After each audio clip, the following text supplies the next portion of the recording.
The silver pattern is getting a lot more apparent in 2020 hindsight. I wish I was able to hold on to the short position longer, but psychologically, I just think silver should be worth a lot more, and I didn't. Um, it looks like the pattern, I kind of got faked out here. I made a little bit of money on a short position. Got in a little lower, but obviously not as low as I should have. And from what it appears now, that this stock maybe the silver is going to drop even further, probably maybe to the 26 like before we were stating, or 25. I was reading a number of things, and one of the indications out there that what direction the metals are going to go is the actual gold and silver mining company stocks. They're doing lousy. So now after everything's crashing again, I'm going to predict, yeah, it's going to keep crashing. But I didn't really think it was going to go this low, after it was settling down for a while. And so far tonight, actually, it went below 29 briefly. It was down to like 28.95.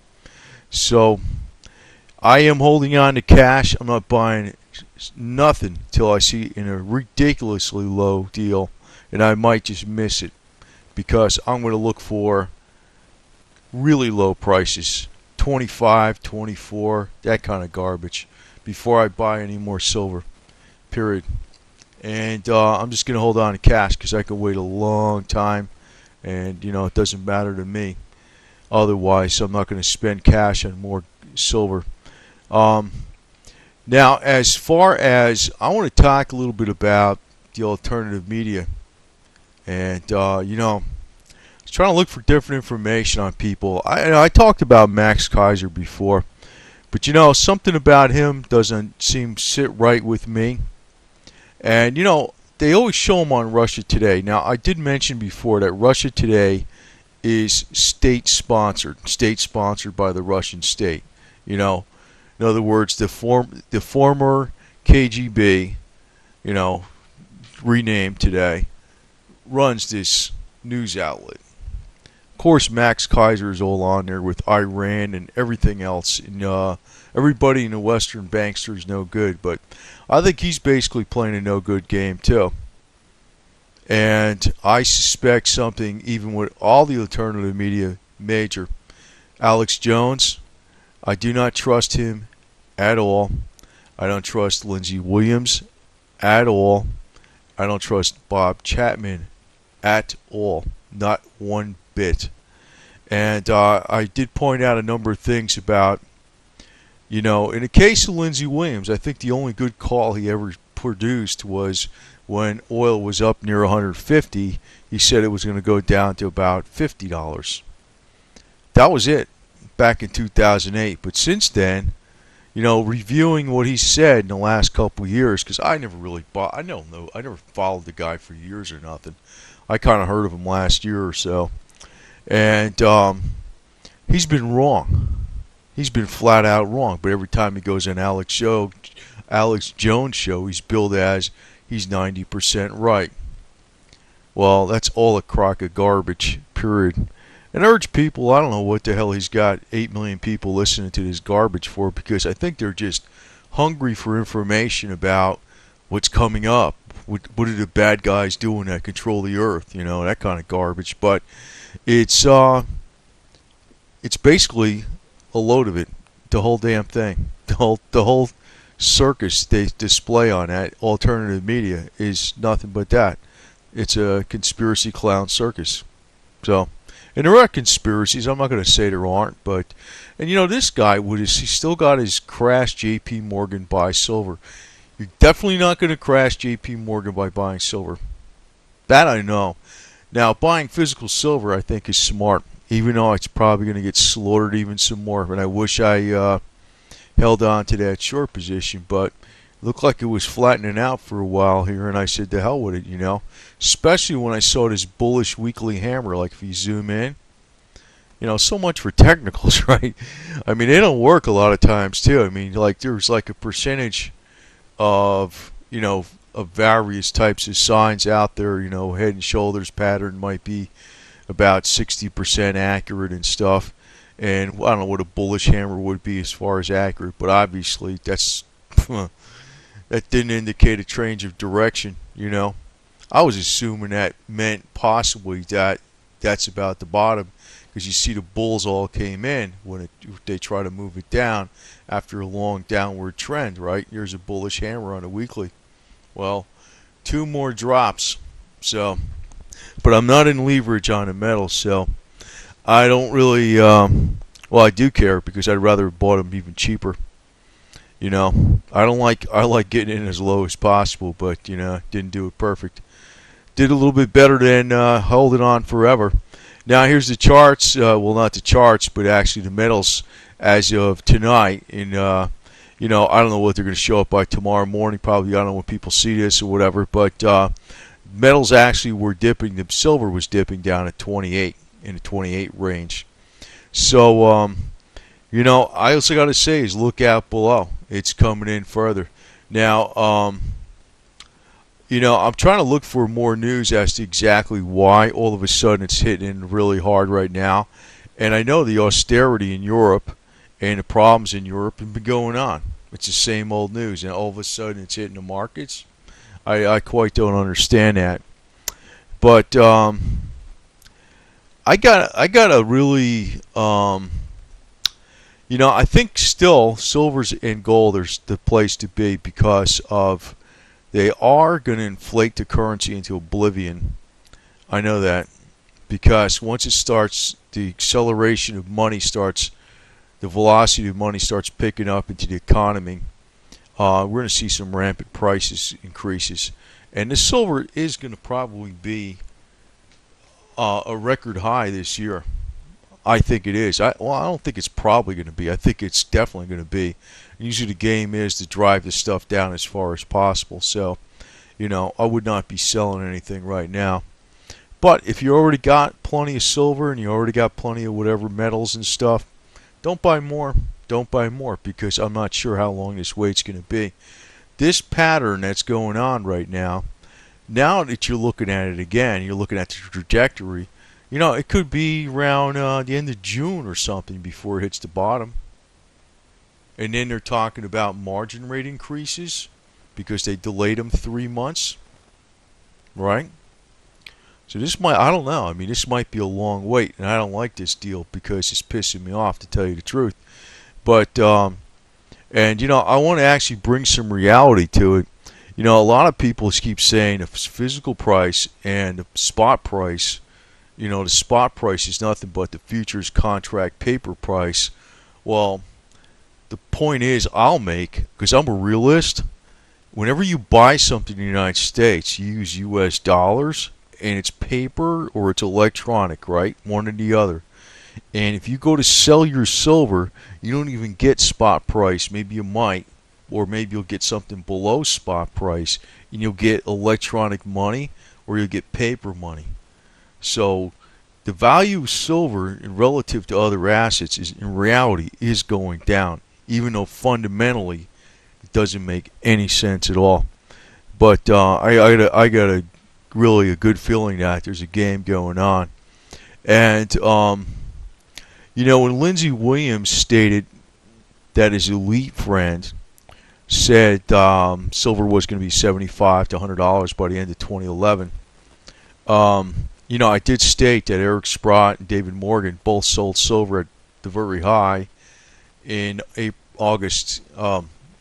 28th, 2011, Thursday before it crashed.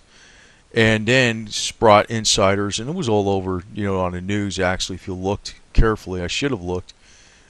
Sprott insiders were selling, back in August when it was up over 40. They would not have been selling if it was going to go to $75 to $100. They know better. They know better. But I still think there is going to be a turnaround here pretty soon. But beware of these people, because when the turnaround does start to happen, they're going to be playing the same old game again. And I do think I very, very, very strongly feel that eventually gold and silver are going to be a wealth trap for the middle class.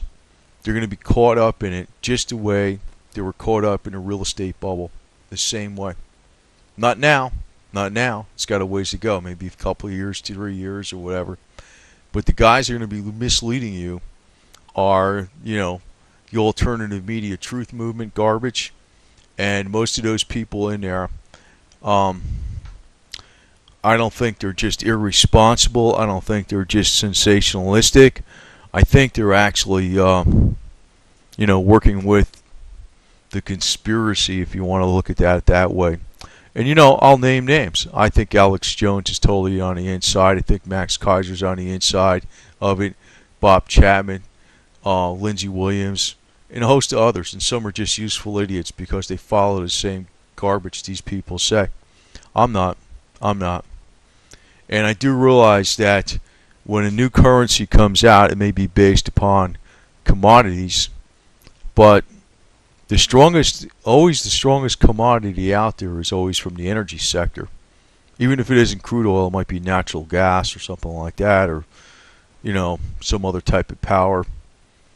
So that's the engine that drives everything in the economy. And energy prices have a lot to do with how well the economy is going to do, or how bad it will do. Energy prices go up very high. As far as disinformation, yeah, I'm gonna actually define basically disinformation. Basically, it's something where you're getting truth, but you're also getting a mixture of lies fed into it, and it's designed that they'll give you some good ones, so you'll believe the whole damn thing. And there's a lot of that going on. I mean, anybody today that tells lies always will mix some truth with it. People are too smart to just pick up somebody that's 100% wrong every time. That's why, people are getting misled, because disinformation is the best type of lie going. And I look back at everything that was said. I know even Max Kaiser was screaming about I'm calling $400 an ounce silver right now, and he was saying that I think in April of 2011. Now I got a memory like an elephant, and when I hear crap like that, my opinion is he wasn't just playing. He knew better. I don't like this guy at all. I think the alternative media that's very popular, that's out there, that everybody's behind, they're designed to mislead the middle class. And I just want to interject here something on the end too. Silver is not going to actually make a difference in the economy per se.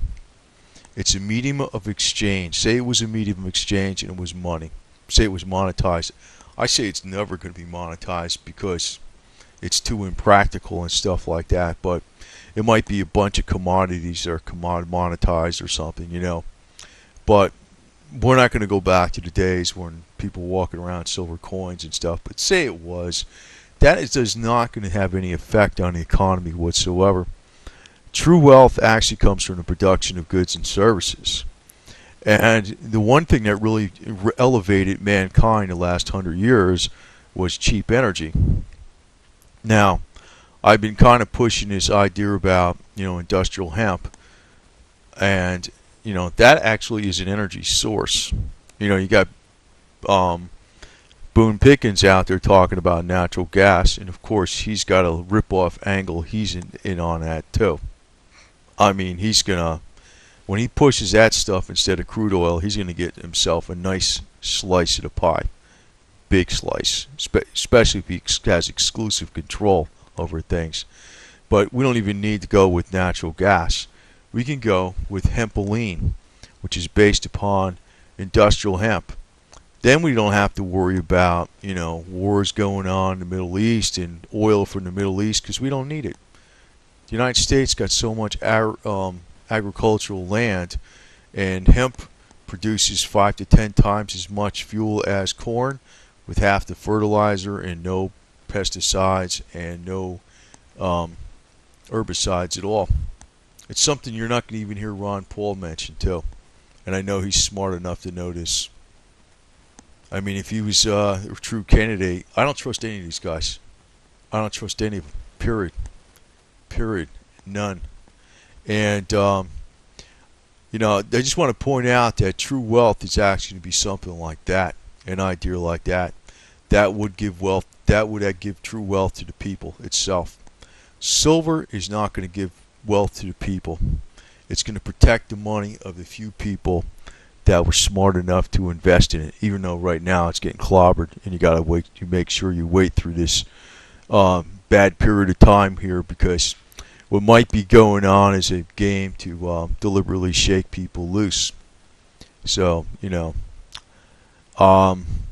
I think actually a lot of people in the middle class might be getting shaken loose still.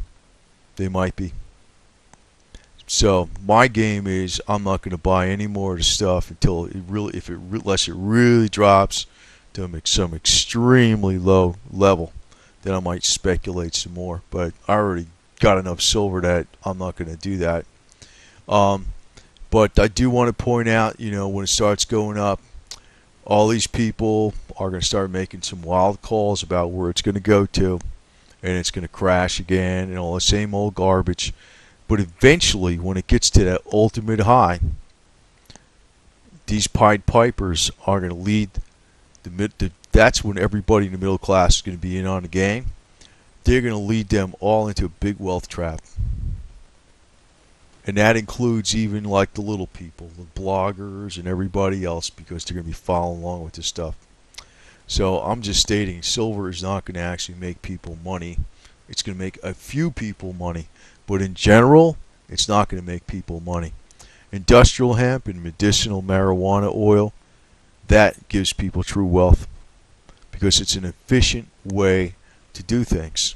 It's an efficient way to cure disease. It's an efficient way to get food, fuel, and materials for building, and plastics versus or different instead of plastics.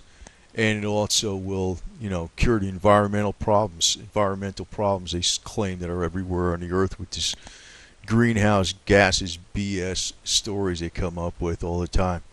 But if you're growing hemp left and right, and that's your factory out there in agricultural land, you're cleaning up the air at the same time. And they do notice. You're talking about people that have, tons and tons of expertise behind them in education. You can't explain it to them. You got to shove it in their face and call them out for what they are, a pile of liars. Cut them no mercy whatsoever. But do watch out for the alternative media. The alternative media is controlled opposition for the most part. Watch out for those clowns. They're bad news, all of them.